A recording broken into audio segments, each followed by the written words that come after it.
Alhamdu wa shukri li wali wa salatu wa salamu ala nabiyyih. In the last video we discussed patience, sabr, how to have patience and how to become more patient when afflicted by things by Allah subhanahu wa ta'ala. Inshallah today we'll be speaking on the virtues of sabr and the virtues of patience. In the Quran Allah subhanahu wa ta'ala says, Inna Allah ma'as sabirin. Allah subhanahu wa ta'ala is with those who are patient, those who have patience. In another ayah Allah subhanahu wa ta'ala says that إِنَّمَا يُوَفَّى الصَّابِرُونَ أَجْرَهُمْ بِغَيْرِ حِسَابٍ.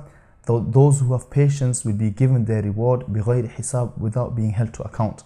Another hadith the Prophet says وَالصَّبْرُ ثَوَابُهُ الْجَنَّةِ, that the reward for patience is Jannah. So those people who are patient upon things that are sent down to them by Allah subhanahu wa ta'ala, and that is the clue, and there we see the beauty of it, sent down, or they are afflicted by Allah subhanahu wa ta'ala.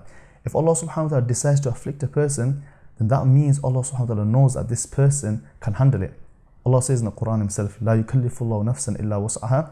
Allah subhanahu wa ta'ala does not put a burden upon anyone that they cannot handle. So if Allah subhanahu wa ta'ala is afflicting me, Allah subhanahu wa ta'ala is afflicting you with something, He knows you can handle it. Allah subhanahu wa ta'ala wants to see how you handle it. He knows you can definitely handle it. You, Muhammad, Abdullah, Maryam, Fatima, you can handle it definitely. Allah subhanahu wa ta'ala wants to see how you handle it. Do you become closer to Allah subhanahu wa ta'ala, or when you're afflicted by this calamity, do you get further away from Allah subhanahu wa ta'ala? This is what Allah subhanahu wants to test, and Allah subhanahu wants to see this.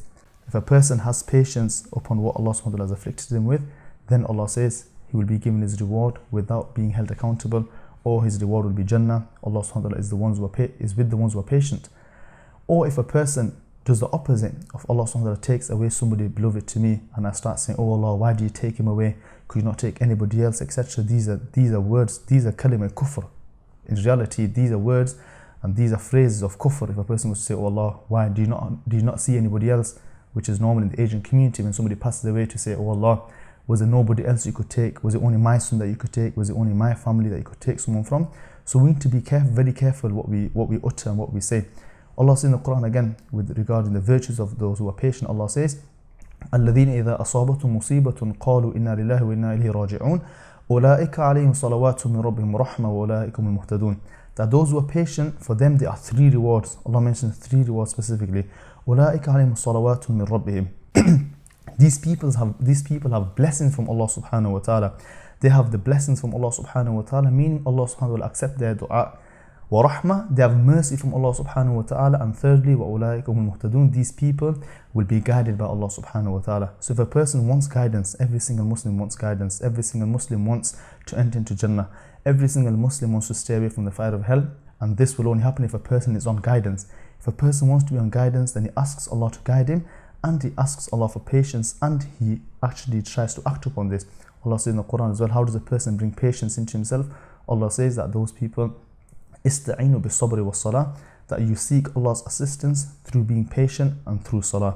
So if a person wants Allah's help to descend, if a person is struggling with something, a court case, with exams, or something afflicting him in his family or business, if he wants Allah's help, then he has to be patient. Once he's patient and he establishes salah, which is the root of the religion, which is the main part of the religion, which is the main pillar of Islam, if a person shows patience and then he prays the salah, then Allah subhanahu wa ta'ala will help him. And I'd just like to finish with one hadith which shows the beauty of this religion, and it shows the level of the Muslims in the court of Allah subhanahu wa ta'ala, according to Allah subhanahu wa ta'ala. The Prophet says, عَجَبًا لِأَمْرِ الْمُؤْمِنِ, that how beautiful and how strange is the affair of the Muslim. إِنَّ أَمْرَهُ كُلَّهُ لَهُ خَيْرٌ, that every situation for the Muslim is good for him. إِنْ أَصَابَتُ سَرَّاءُ شَكَرَ فَكَانَ خَيْرًا لَهُ, that if something good happens to the Muslim, if he is given a mercy, a blessing by Allah subhanahu wa ta'ala, شَكَرَ فَكَانَ خَيْرًا لَهُ, he thanks Allah subhanahu wa ta'ala, then he's rewarded for this and it's good for him.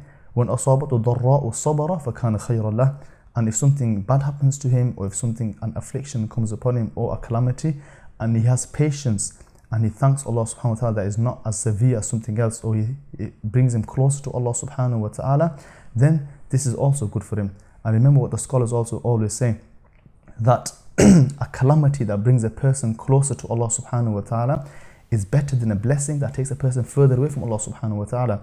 If I'm blessed by Allah subhanahu wa ta'ala with wealth, now if this wealth takes me further away from Allah, from the religion of Allah, it makes me heedless of salah, it makes me heedless of halal and haram, then this blessing is in fact an adab, a punishment for me. Whereas if Allah subhanahu wa ta'ala afflicts somebody with something, he's given an illness, or he doesn't have much wealth and he has patience upon this, then this will bring him close to Allah subhanahu wa ta'ala, and his punishment in this way, this affliction for him is better than that mercy for me. So it's very important that we keep these things in mind and understand that things come upon all Muslims, upon all people. People have hard lives. Some people are struggling with their wealth, some people are struggling with their health, some are struggling with their children, some are struggling with social problems, etc. But for a Muslim, we take our strength from Allah subhanahu wa ta'ala, and our strength through patience and through salah, and we get close to Allah subhanahu wa ta'ala. And then we know the hadith as well, that a person is afflicted by Allah subhanahu wa ta'ala and his sins are wiped out until he meets Allah subhanahu wa ta'ala, and all of his sins are wiped out. So we should bear this in mind whenever Allah subhanahu wa ta'ala sends anything down upon us. If there's something good, we thank Allah subhanahu wa ta'ala, get closer to Allah.